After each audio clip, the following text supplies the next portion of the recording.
Hello everyone, welcome back to the TJOmega channel for day 1087 of our daily content grind, and it is Monday, it is news roundup time, and it's a big news week, so we're going to go through a lot of this as quickly as possible. We are trying to avoid being redundant, repetitive, or redundant. So, starting off, I think the biggest news of the week is the fact that we got a promotional video from Studio Trigger teasing a Transformers project. Now, the screenshots show everything from like traditional G1 Optimus and Megatron, which you can see right here, all the way to like animated Wingblade Optimus Prime. Like, so we're not really sure what exactly this is. It looks like it's going to be some kind of retrospective video, almost in the same way. If you remember the SS, well, not that one. If you remember the original Gridman animation that they did that led to SSSS Gridman, that's kind of where I'm expecting this to go. I'm not expecting a TV series, maybe an OVA episode if we're lucky, but yeah, I really don't expect more than just like a promotional video, because I don't think Takara wants to pay Trigger money for anything of full length. It's going to be really cool, though. It's going to be really cool. I love Studio Trigger stuff. So, that's all we really have for that. We also have this logo that popped up. So this showed up in trademarks. This is, again, we are looking at Cyber World, the upcoming replacement for Earthspark as the main TV series toy line. It's a trademark for toy action figures, toy vehicles, and toy robots convertible into other visual toy forms, etc., etc., the usual trademark for a toy line. It is slated for Q3 next year, so we've got about a year before this is realized. We do know that the rest of Earthspark Season 2 is on the way, so the line ain't going anywhere just yet. But we're getting closer to figuring out exactly what the replacement is. It's a very digital-heavy logo. It almost makes me wonder if we were going like Digital World style, Digimon style with what we're doing with Transformers. I don't know. Might be interesting after all. Alright, let's get into some of the toy news for the week. So, they announced this. So, this is Manju Netsuke Optimus Prime. And this is a weird one. So, what is a Manju Netsuke? It is basically a miniature sculptor used as a fastener in 17th century Japan. Essentially, just an extremely ornate button. It's one of those like very heavily lined in Japanese culture type things. It looks okay. I mean, it's Optimus Prime transforming into a donut essentially, so it's only so good it's going to look. It would look better if the stock photographer had actually flipped the hands out. If you turn up the brightness, you can actually see the hands are still folded up inside there. Also, this is only going to be available for pre-order at certain conventions in Japan for a modest amount of $4,500. I can see chrome in the button mode. That better be actual silver. This thing better be made with like actual silver or like something other than plastic, because that is an absolute ludicrous amount of money to be asking for something this niche and simple. I don't know. I have no idea what Takara is thinking with this, but there's going to be a premium item for somebody someday. See, we also got shots of this out of nowhere. We got the reveal of the next Masterpiece Transformer, and it is God Bomber to go with the upcoming Super Jinrai. This like I said, out of complete nowhere, and I do really like how this is done. Like, it is very anime-esque in its design. You can also see the three Headmaster Juniors down there, which I assume are pilot figures. Kind of a cool little inclusion. Doesn't look like they can transform into anything, but just nice to know they are there. They will be part of this whole batch. Looks really, really good.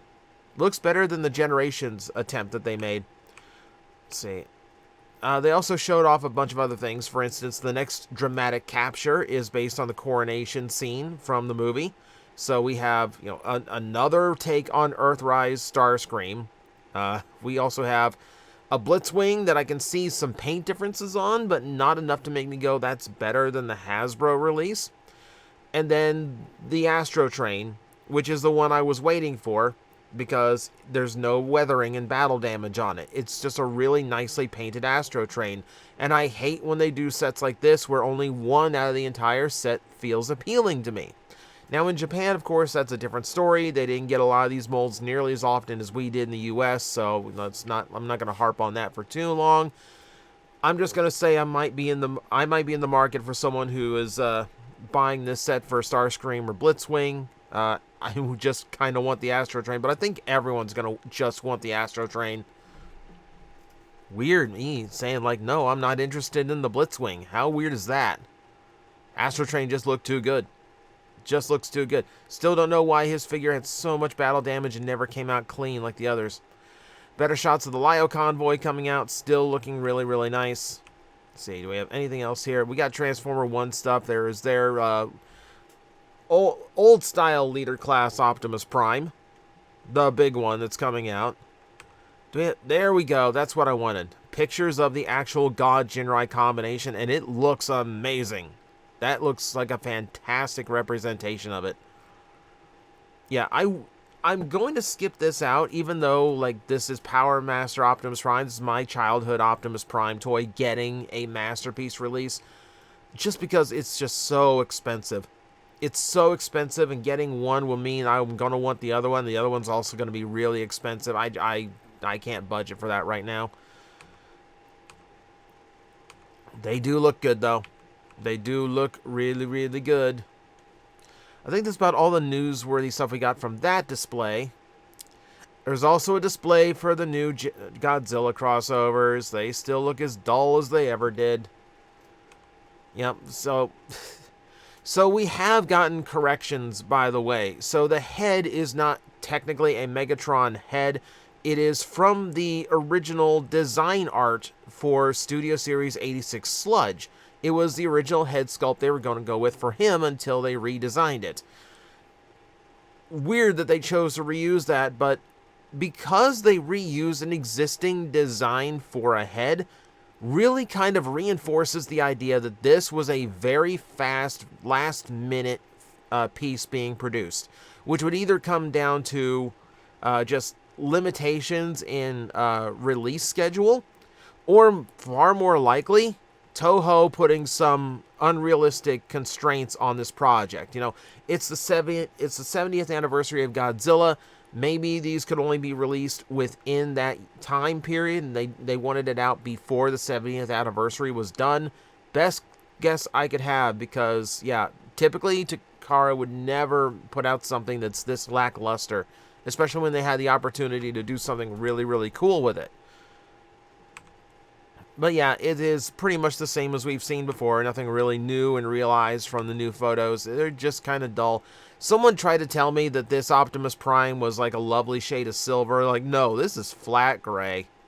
This is flat prototype Games Workshop gray. And I feel like it is still a very boring color scheme.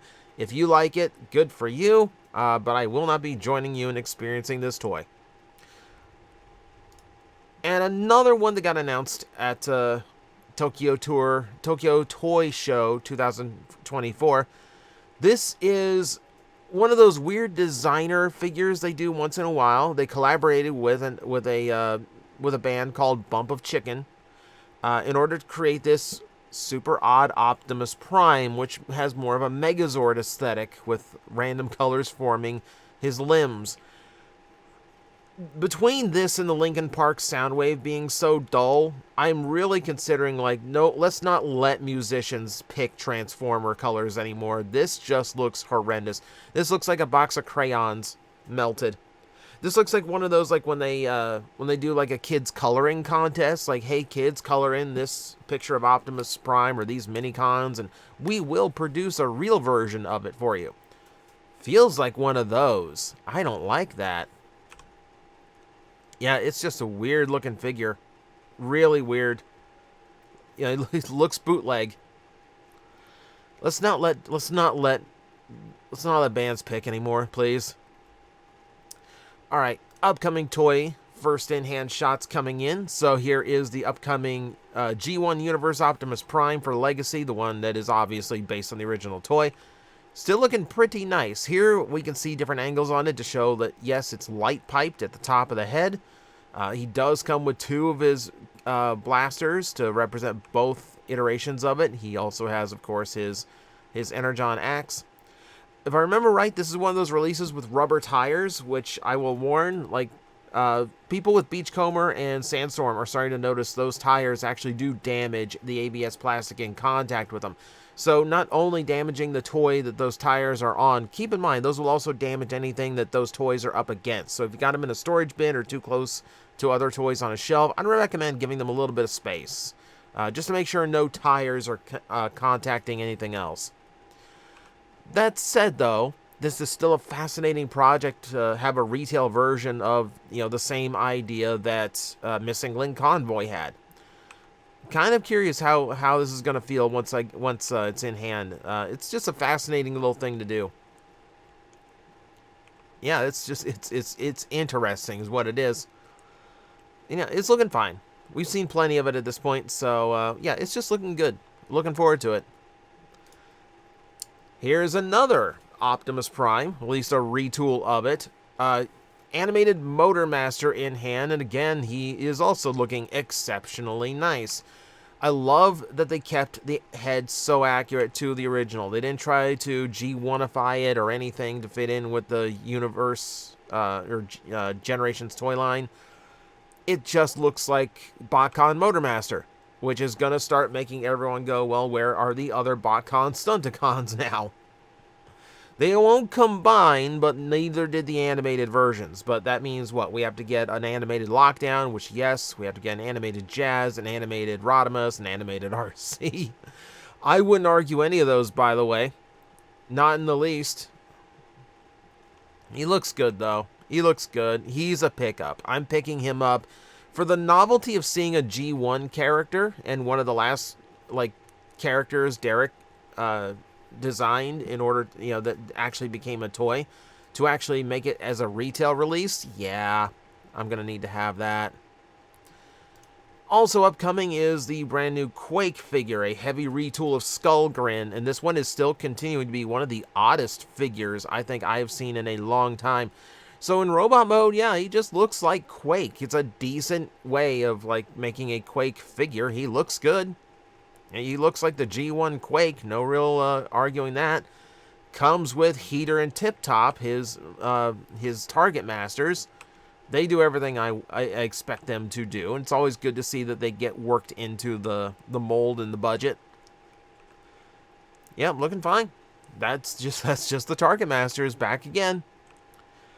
It's all down to that tank mode. The tank mode is still so weird. Now, granted, Skullgrin did not have a traditional tank mode in the slightest, so to try to work it into a traditional tank, that takes a lot of effort, and it takes a brand new piece to cover up his parts in order to make it look somewhat convincing. It's a noble attempt. Let's call it that. It is a noble attempt to actually make a G1 Quake out of a mold that it really shouldn't fit. It's just odd. And then it gets odder when we start mounting weapons on him. Yeah, proportionally, it's just a very oddball shape. But I'm going by the fact that, yeah, it seems like it would have been the best mold to use. And Quake is such a minor character. He's not going to get a brand new mold all on his own. So this is going to be about as good as we can get. And I'm okay with that. It's one of those, it checks a box retools, where maybe there's room to do another one later on, but you got to do some big things with Quake as a character in order to get him a better toy at this point. Speaking of tanks, more pictures of Galvatron in hand. Galvatron just continues to be a nice-looking redeco of the Megatron toy. The lavender looks good, the off-white looks good, the gold and the that wine red color. It's always been a really good-looking color scheme. And while I do like this mold, personally, I don't like it enough for me to go, okay, I'm grabbing a second copy of it. For Armada enthusiasts, this is going to be great, especially if you've got a tidal wave and you want that purple to mesh with the purple and the lavender on this toy. That's going to work well. The grays should work well together as as well. It's just not going to be it's not going to be for me, but that's just me. It still looks fine though. Still looks good. And then we have the Metal Hawk repaint that's coming out. Repaint? Oh, I'm sorry. Recolor, because all they did was switch the off-white plastic for dark gray plastic. And that's pretty much your lot. It's basically the exact same toy with a slight colors change. Hasbro did officially, Mark put out on Twitter, on Instagram rather, that this was supposed to just be a packaging refresh to get the toy out again, but they had a chance to switch out one of the plastic colors to give it like a more toy accurate color scheme. So that's what they did. It's essentially just a reissue with a slight modification. Not a whole lot of reason to linger on it. We have an interesting rumor coming out of Microsoft Studios. Apparently, they are working on a pair of Transformer games right now.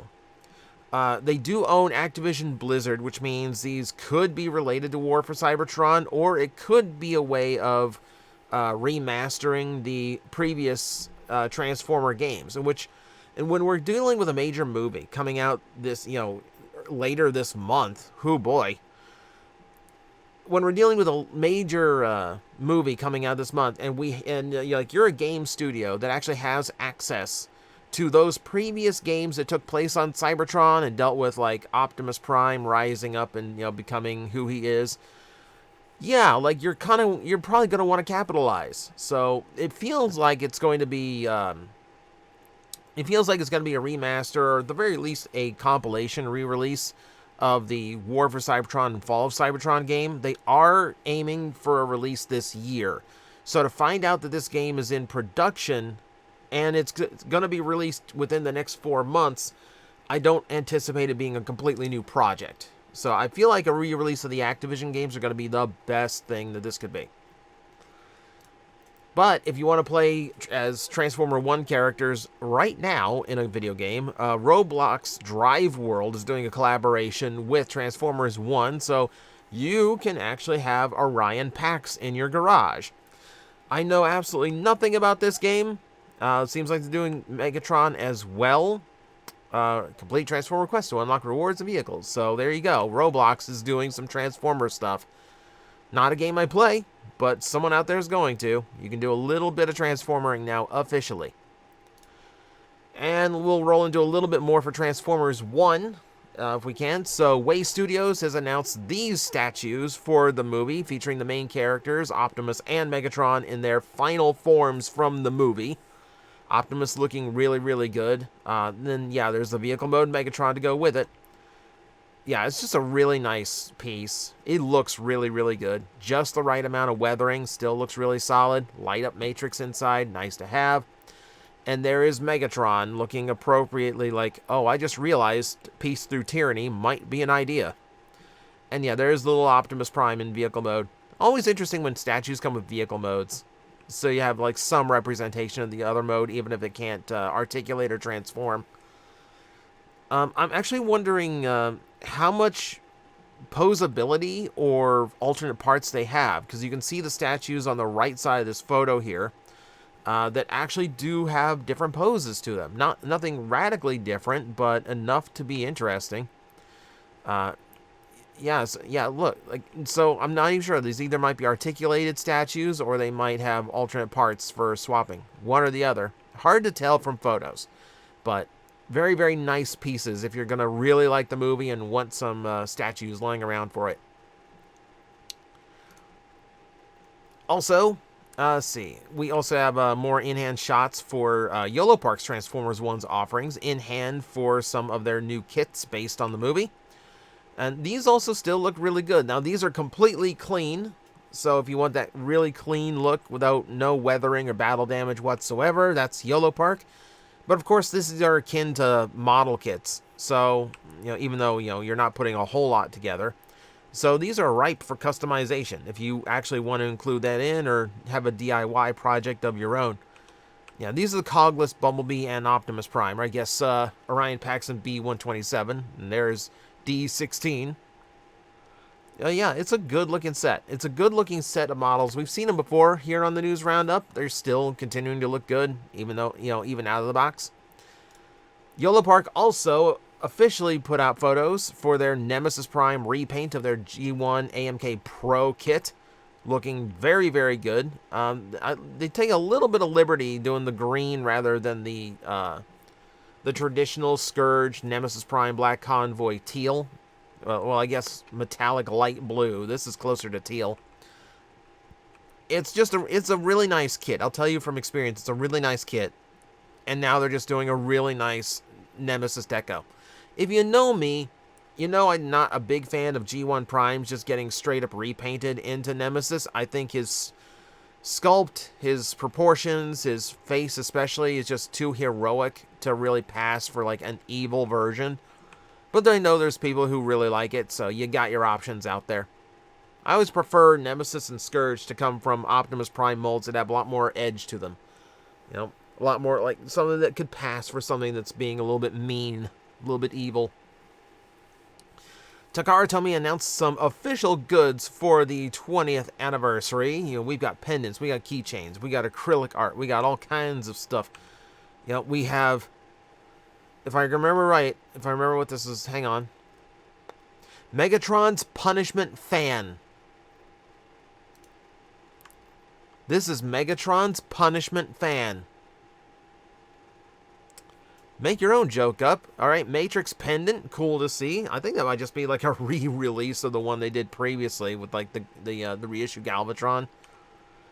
Yeah, and then we have quote pendants. We've got the Our Origin artwork, featuring a whole bunch of different convoys from the past.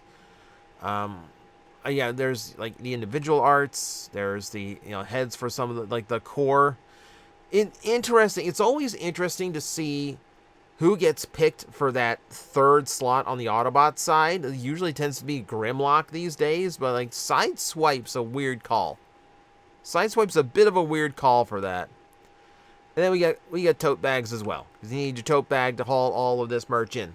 I like the tote bags with like the retro box art. That's kind of a neat touch. So yeah, see, where is this going to be available? Transformers Expo 2024 in Tokyo from September 13th to September 29th.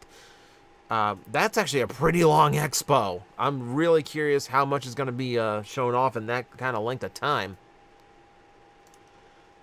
If you want some merch that's easier to get your hands on, these are the upcoming Cinemark Theater merch options for Transformers 1. So we've got the popcorn bucket that is Bumblebee's head, opens up in the back.